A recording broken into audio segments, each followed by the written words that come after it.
लोकसभा चुनाव के लिए चुनाव आयोग ने तैयारी पूरी कर ली और 55 करोड़ रुपए की अमिट सिहाई बनेगी मतदान की गवाह।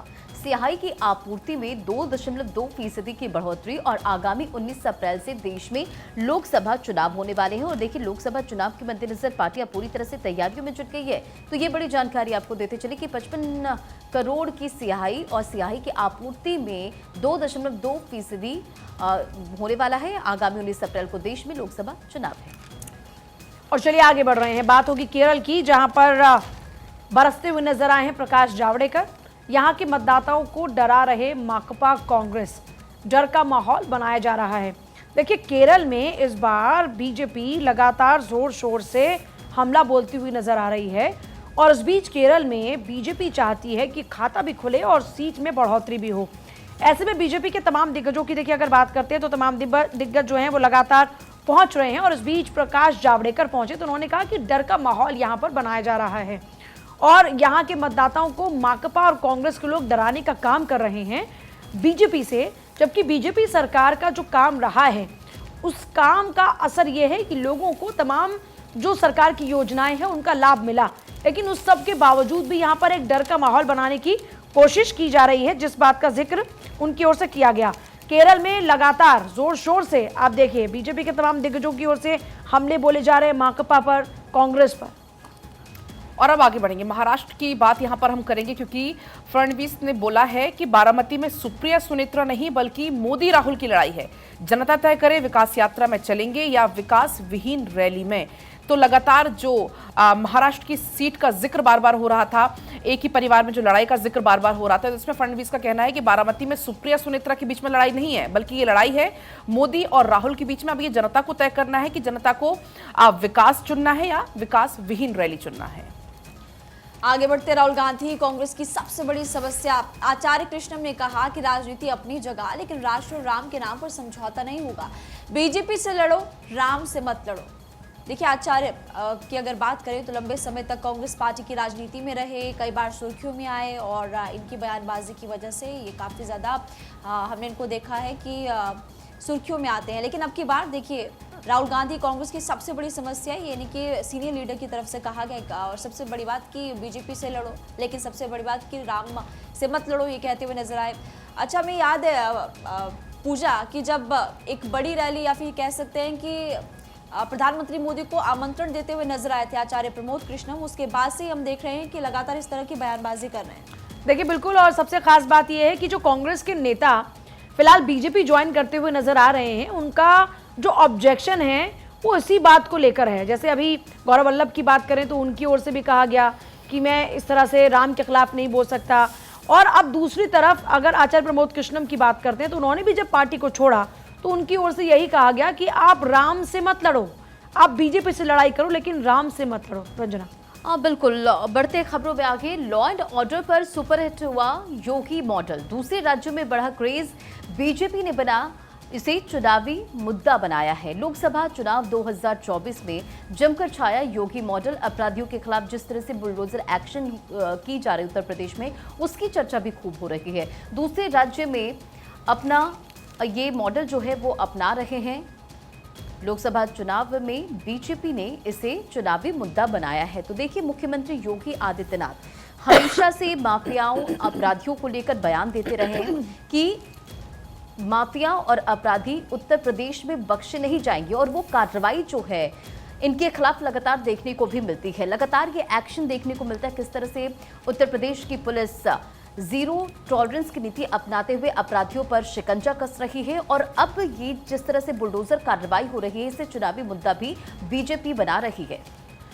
देखिए, बुलडोजर का फॉर्मूला मॉडल इतना ज़्यादा सुपरहिट हुआ कि पिछले चुनाव से लेकर अब तक उत्तर प्रदेश के मुख्यमंत्री योगी आदित्यनाथ की डिमांड चुनाव प्रचार में खूब रहती है, चाहे किसी भी राज्य का चुनाव क्यों ना हो। और वैसे भी योगी आदित्यनाथ बार बार कहते हैं कि गुंडे माफियाओं की जगह यूपी में नहीं है और उनका अंजाम क्या हो रहा है ये देख लीजिए। और लॉ एंड ऑर्डर के नाम पर 2022 के विधानसभा चुनाव में उत्तर प्रदेश के अंदर योगी सरकार रिपीट भी हुई और एक बड़ा फैक्टर रहा उनकी जीत का।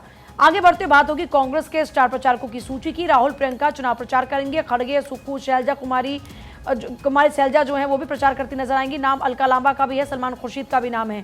तो देखिए बीजेपी ने अपनी जो सूची थी वो पहले ही जारी की थी और अब कांग्रेस ने भी अपने स्टार प्रचारकों की सूची जारी की है। कांग्रेस के स्टार प्रचारकों में जिन नेताओं का नाम है, खासतौर पर पार्टी के राष्ट्रीय अध्यक्ष मल्लिकार्जुन खड़गे का नाम इसमें है, राहुल गांधी का नाम इसमें है और हिमाचल के मुख्यमंत्री का नाम इसके अंदर है। इसके अलावा हरियाणा से नेता हैं कुमारी सैलजा, उनका नाम है। दिल्ली से अलका लांबा का नाम है। प्रियंका गांधी भी चुनाव प्रचार करते हुए नजर आएंगे, राहुल गांधी प्रचार करते हुए नजर आएंगे। तो यह है कांग्रेस के स्टार प्रचारकों की सूची, जिसमें राहुल, प्रियंका, मल्लिकार्जुन खड़गे, कुमारी सैलजा, अलका लांबा और सलमान खुर्शीद का भी नाम है। और अब चलिए आगे बढ़ेंगे। एक और बड़ी खबर आपको बताएंगे। जेल से सिसोदिया ने लिखा पत्र, कहा जल्द आपसे बाहर आकर मिलूंगा, शिक्षा के प्रति अपनी प्रतिबद्धता जताई। तो ये खबर, बड़ी जानकारी आपको बता रहे हैं। काफी जो भावुक चिट्ठी थी, भावुक पत्र था, वो सिसोदिया का सामने आया। उन्होंने कहा कि जल्दी बाहर आकर आपसे मिलूंगा। उन्होंने इस पत्र में ये भी लिखा कि एक अच्छी शिक्षा के लिए मैं लड़ाई लड़ रहा हूं और आगे भी इसी तरीके से मैं अच्छी शिक्षा दिल्ली वालों को दिलाने के लिए लड़ाई लड़ता रहूंगा। शिक्षा के प्रति अपनी प्रतिबद्धता उन्होंने इस पत्र में जताई है और कहा है कि जल्द ही बाहर आकर आपसे मिलूंगा। महिमा, आगे बढ़ते हैं और अगली खबर आपको बताते हैं। भगत सिंह के पोते ने कहा आम आदमी पार्टी भविष्य में ऐसा ना करे। ऐसा क्यों कहा? वो क्यों कि शहीद आजम से सीएम केजरीवाल की तुलना हुई और इसी पर यादविंदर भड़कते हुए फिलहाल नजर आए हैं।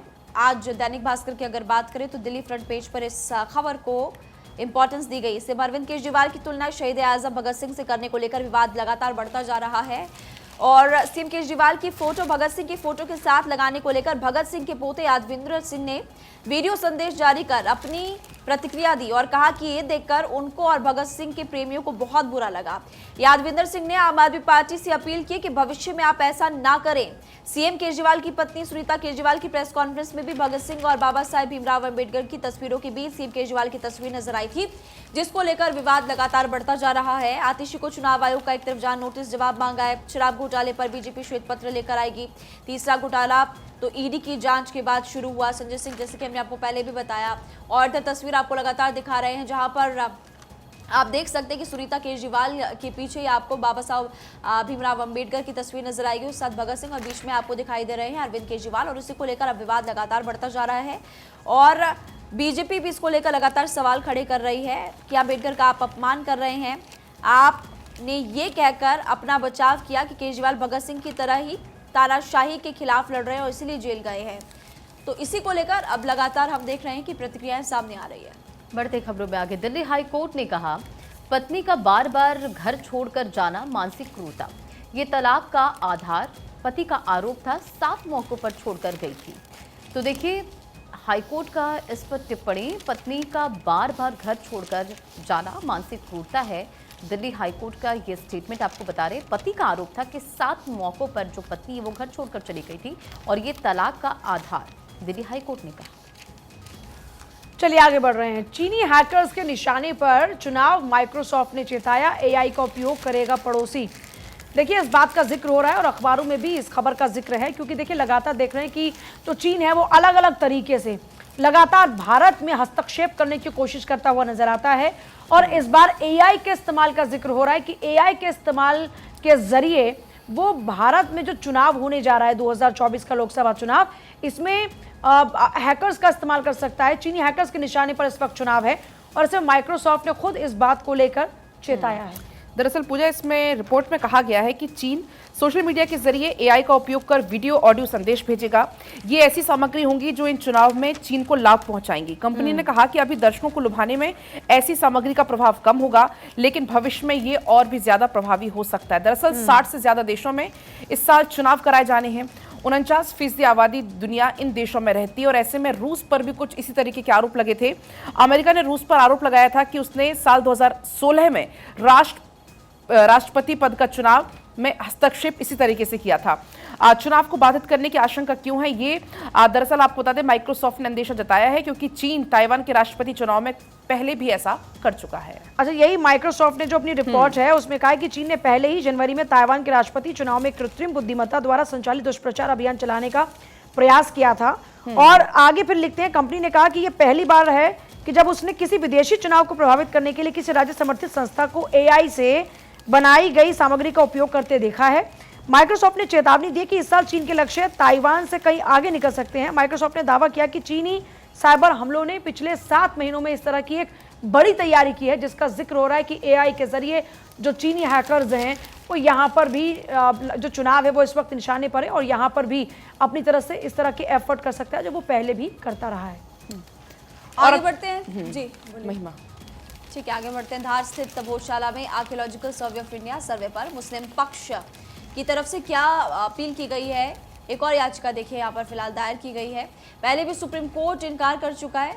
हालांकि याचिका पर सुप्रीम कोर्ट ने इनकार किया और सुनवाई से इनकार करते हुए सुप्रीम कोर्ट ने पहले अपनी टिप्पणी कर दी थी, लेकिन अब आर्कियोलॉजिकल सर्वे ऑफ इंडिया पर जो इस वक्त सर्वे को लेकर के हम देख रहे हैं कि सर्वे जारी है और इसी बीच मुस्लिम पक्ष ने एक और याचिका दायर कर दी है। सर्वे के खिलाफ मुस्लिम पक्ष इससे पहले भी फिलहाल कोर्ट पहुंचा। हालांकि सुप्रीम कोर्ट ने सुनवाई से इनकार कर दिया था, लेकिन अब खबर ये है कि एक बार फिर से मुस्लिम पक्ष की तरफ से यहाँ पर याचिका दायर की गई है इस सर्वे के विरोध में। बढ़ते खबरों में आगे 2024 इलेक्शन का इंफॉर्मेशन। सांसद को सालाना मिलते हैं 35 लाख रुपए। सांसद के वेतन पर कोई टैक्स नहीं लगता। फर्नीचर, एसी युक्त बंगला फ्लैट मेंटेनेंस फ्री होता है। सुरक्षा के लिए सिक्योरिटी गार्ड, बीमा भी मिलता है। तो 2024 के इलेक्शन की इंफॉर्मेशन भी आपको देते चलिए। सांसदों की सुविधा की यहाँ पर अगर बात कर ले तो सुरक्षा के लिए बीमा और गार्ड, साथ ही साथ सांसद को सालाना मिलते हैं 35 लाख रुपए। पूजा और चलिए आगे बढ़ते बात होगी बीजेपी स्थापना दिवस की। किसमें कितना है दम, ये कहाँ आ गए हम, यूं ही साथ साथ चलते। 44 साल से राजनीति में बीजेपी कांग्रेस चली साथ। बीजेपी आगे बढ़ती गई, कांग्रेस फिसलती गई। 4 दशक, 2 वाली पार्टी 300 पार पर पहुंच गई। 400 पार वाली कांग्रेस 52 पर सिमट गई है। देखिए, बीजेपी का स्थापना दिवस है। साल 1980 में आज ही की तारीख पर बीजेपी की शुरुआत हुई और स्थापना हुई। लेकिन अब एक हकीकत ये है कि 2 सीटों से शुरुआत की बीजेपी ने और आज 400 पार का दम भर रही है। लेकिन इन्हीं 4 दशकों की अगर बात करते हैं तो 2 वाली पार्टी आज 300 पार पर पहुंच गई, क्योंकि पिछले चुनाव में बीजेपी ने 300 से ज़्यादा सीटें हासिल की और इस बार बीजेपी 400 पार का दावा कर रही है। लेकिन जो पार्टी, ज़रा सोचिए, कांग्रेस की बात कर रहे हैं, कैसे कांग्रेस वक्त के साथ साथ फिसलती गई और कांग्रेस फिसलती गई और बीजेपी लगातार आगे बढ़ती गई। 2 वाली पार्टी 300 पार पहुंच गई और जो 400 पार वाली पार्टी थी कांग्रेस, वो आज मात्र 52 पर सिमट गई है। इसीलिए ये बात कही जा रही है कि इसमें कितना है दम, ये कहाँ आ गए हम, यूं ही साथ साथ चलते। क्योंकि 44 साल से राजनीति में बीजेपी कांग्रेस साथ साथ चली, लेकिन एक आगे बढ़ी, इतना बढ़ गई कि कांग्रेस बहुत पीछे छूट गई, 52 पर सिमट गई। और अब चलिए आगे बढ़ेंगे। भारत में बढ़ सकती है हीट वेव, बिजनेस से इकोनॉमी तक पड़ेगा इसका असर। भीषण गर्मी की आशंका, मौसम जानकारों ने यह चेतावनी दी है। गर्मी के बढ़ने से बिजली की मांग बढ़ेगी और हो सकता है कि बिजली की कटौती भी इस दौरान ज्यादा होने लगे। महिमा, दैनिक भास्कर का फ्रंट पेज है यहाँ पर और उसमें लिखा हुआ है ग्रीन और ब्लू कवर घटा तो जयपुर, पुणे, नागपुर के 80% हीट सेंटर बन जाएंगे इससे 80%। गर्मियों में देश के 9 शहर में औसत तापमान 42 से 45 डिग्री दर्ज हुआ है। एक पूरा यहाँ पर ग्राफ फिलहाल दिखाया गया जिसमें बताया है कि किस तरह से अब मुश्किलें आने वाले समय में बढ़ती हुई नजर आ सकती है। अच्छी खबर है कि इस बार अच्छे मानसून के संकेत है। जलवायु से जुड़े बदलाव से दरअसल संकेत मिले हैं। अल नीनो कमजोर हुआ, नया सिस्टम जो विकसित और जून की शुरुआत तक अल नीनो तटस्थ रहेगा। एक तो ये खबर हो गई, लेकिन दूसरी खबर भी आपको बता रहे हैं कि बढ़ती गर्मी और जो तेज है वो तपता जा रहा है। 9 शहरों में 10 साल में गर्मी के पैटर्न पर CSE की नजर। देश के 9 शहरों में औसत तापमान 42 से 45 डिग्री, जिसका मैं जिक्र भी कर भी रही थी। ग्रीन और ब्लू कवर घटा तो जयपुर, पुणे, नागपुर के 80% हिस्से हीट सेंटर बन जाएंगे। अप्रैल से जून तक औसत के 2 गुना हीट वेव चलने के मौसम विभाग के पूर्वानुमान के बीच देश के ज्यादातर शहर इस वक्त तप रहे हैं। गर्मी में बाकी महीनों की अगर बात करें तो रिकॉर्ड तोड़ गर्मी पड़ने की आशंका है। सबके बीच घवनी आबादी वाले जो बड़े शहर, ग्रीन स्पेस यानी कि हरियाली और ब्लू एलिमेंट यानी कि जल स्रोत का क्षेत्र है वो घटेगा। ये फिलहाल खबर लगातार इस वक्त मिल रही है। बिल्कुल, मौसम विभाग की तरफ से पूरी जानकारी शेयर की गई।